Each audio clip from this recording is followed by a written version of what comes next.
जाने माने मूर्तिकार सुरेश कुमार जी हमारे साथ हैं। आइए सीधा उन्हीं से बात करते हैं। सुरेश जी, आपका न्यूज स्टेशन में स्वागत है। नमस्कार सर। जो है मैं सुरेश कुमार जो है, मेरा स्टूडियो है गढ़ी के अंदर, ललित कला अकादमी रीजनल सेंटर है। वहाँ मैं लगातार 92 से ही काम कर रहा हूँ और मूर्तियाँ बना रहा हूँ ब्रोंज के अंदर। और यहाँ मैंने जो स्कल्पचर जो डिस्प्ले किए हैं वो अलग तरह के स्कल्पचर हैं। जैसे कि ये बुल सीरीज का स्कल्पचर है। इसका मेरा बुल हॉर्सफुल बुल है, क्योंकि बुल बहुत लोगों ने बनाया, लेकिन अपने बुल को लेके आना बड़ा आसान काम नहीं है। तो मैंने बुल सीरीज में काफ़ी स्कल्पचर बनाए हैं, छोटे बड़े साइज के, लेकिन यहाँ पर मैंने एक मीडियम साइज का बुल डिस्प्ले किया है। अच्छा, एक और चीज देखी मैंने, आमतौर पर जो मूर्तिकार हैं वो बुल क्यों बनाते हैं? क्या होता है, जब हम कई बार काम करते करते हमें लगता है कुछ फोर्स चाहिए, कुछ टाइम वो चाहिए, तो हम कुछ ऐसी चीज़ बनाते हैं जो फोर्सफुल हो। पहले मैंने हॉर्स बहुत बनाए थे, फिर मैंने बुल काफ़ी बनाए, छोटे बनाए, फिर बड़े किए, तो इससे बड़े 3 फुट 4 फुट का मेरा बुल का साइज हो गया अभी जो है। जो मेरी जो स्कल्पचर है वो मैंने नेचर के ऊपर बनाए हुए हैं। अच्छा, एक और चीज बताइए सुरेश जी, जब इस तरीके का स्कल्पचर आप तैयार करते हैं तो एक तो बताइए कि इसका प्रोसेस क्या होता है, टाइम कितना लगता है, और इसमें जो मटेरियल इस्तेमाल करते हैं वो क्या होता है? सर इसके अंदर जो है कम से कम एक स्कल्पचर के अंदर 2-3 महीने लग जाते हैं। इसको पहले हम मिट्टी में बनाते हैं, मिट्टी के में बनाने के बाद में इसका फिर हम मोल्ड लेते हैं पीओपी से। पीओपी का मोल्ड लेने के बाद में फिर हम इसको वैक्स से बनाते हैं। वैक्स के अंदर कोटिंग करते हैं, कोटिंग करने के बाद फिर इसको फिर दोबारा मोल्ड लगाते हैं।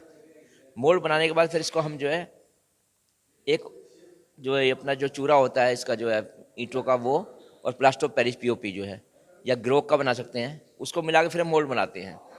ये बनाने के बाद में फिर हम इसको भट्टी में पकाते हैं। फिर जो वैक्स है वो निकल जाता है, और फिर जो पिघला हुआ जो मेटल उसको अलग से पिघालते हैं। पिघले हुए मेटल को जो हम उसके रनर के द्वारा उसके अंदर पोर करते हैं, तो फिर ये कास्ट होकर निकलता है। निकलने के बाद फिर इसको फिनिशिंग में टाइम लगता है। 15-20 दिन तो फिनिशिंग में चाहिए होते हैं इसके लिए। जो एक्स्ट्रा पार्ट है उसको निकाल देते हैं, जो फिनिशिंग वाला पार्ट है उसको रख लेते हैं। फिर इसको हम मैंसर पॉलिश से पॉलिश करते हैं, पैtina करते हैं, ब्राउन ब्लैक ग्रीन जैसा भी मांग जो होती है जो कलर देना है वो कर कलर। देना होता है उसके अकॉर्डिंग। तो यहाँ पर आप देखिए एकदम जबरदस्त बुल है। और इसके अलावा दूसरा अगर हम स्कल्पचर देखें यहाँ पर, तो ये स्कल्पचर जिसको यहाँ पर प्रदर्शित किया गया है, इसके बारे में जरा बताइए सुरेश जी। सर ये मेरा एक चेहरा एक मैंने बनाया है, और चेहरे के अंदर एक मैंने जो नेचर के पत्तियां बनाई हैं इसके अंदर जो है, वो बीच में मैंने एक शून्य बनाया है। ये जो है, ये इस तरह की जो हमारा ना बड़ा शांत स्वभाव का ये है चेहरा जो है, क्योंकि जितने भी हमें एक्सप्रेशन हम देखते हैं वो सारे हमारे चेहरे के ऊपर ही आते हैं। तो ये मेरा एक शांत स्वभाव का मैंने एक व्यक्ति बनाया है जो नेचर के साथ जुड़ा हुआ है, यानी उसका जो जुड़ाव है वो नेचर के साथ है।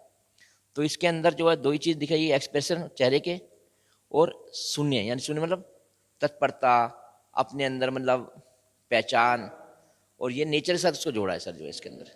इसका जो पतीना जो वो भी ग्रीन और ब्राउन है, इसमें भी काफ़ी टाइम लग जाता है, 15-20 दिन तो पतीने करने में लग जाता है। कलर कैसे सिलेक्ट करते हैं कि हमें यहाँ ग्रीन रखना है या ब्राउन रखना है? जैसे हमें कुछ नेचर से जुड़े हुए कुछ चीज़ें बनानी है, तो हम सोचते हैं थोड़ा सा ग्रीन आ जाए, या उसमें डेप्थ आ जाए, ब्राउन किया जाए, तो तब हम देखते हैं इसको जो है करते करते जो है। कई बार हमें अच्छा लगता नहीं, फिर हम चेंज कर देते हैं जो है एट टाइम जो है। कई बार कई बार ऐसा भी होता होगा, आपने कोई मूर्ति बनाई, आपको लगा अरे ये तो मन माफिक नहीं बनी, ऐसा हुआ कभी? नहीं, ऐसा तो कभी नहीं हुआ, क्योंकि मूर्तियाँ कभी बनाते बनाते हम सोचते रहते हैं, विजुलाइज करते रहते हैं, मूर्ति बनाते हैं। शुरू में बचपन में तो ये होता था कि जब हम काम करते थे तो पहले मकिट बनाते छोटा, उसको इनलार्ज करते थे। लेकिन अब ये स्टेज आ गया कि हम डायरेक्ट बनाते हैं, मकिट नहीं बनाते उसका जो है। तो विजुलाइज करते रहते हैं, चेंज करते रहते हैं, तो बड़ा मजा आता है कि चेंज करते करते हुए जो है।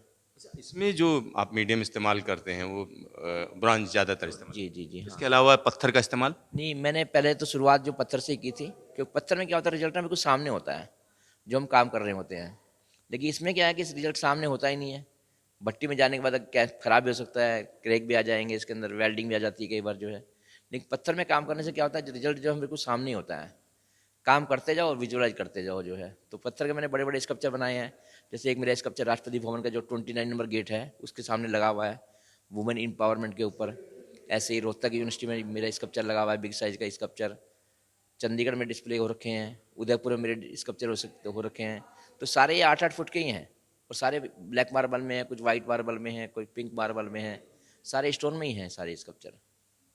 आपका ढेर सारा धन्यवाद न्यूज स्टेशन से बातचीत के लिए। धन्यवाद सर, बहुत बहुत धन्यवाद, नमस्कार सभी को। तो यहाँ पर आप समझिए मूर्तिकला कहीं ना कहीं एक अलग तरीके से चीज़ों को सामने रखती है, और यहाँ पर सुरेश कुमार जी का जो काम है वो प्रदर्शित है। और अगर आप इसे देखना चाहते हैं तो निश्चित तौर पर आपको इंडिया इंटरनेशनल सेंटर का एनेक्सी में आना पड़ेगा। ये प्रदर्शनी यहाँ पर चल रही है। Siddharth, news station, Delhi.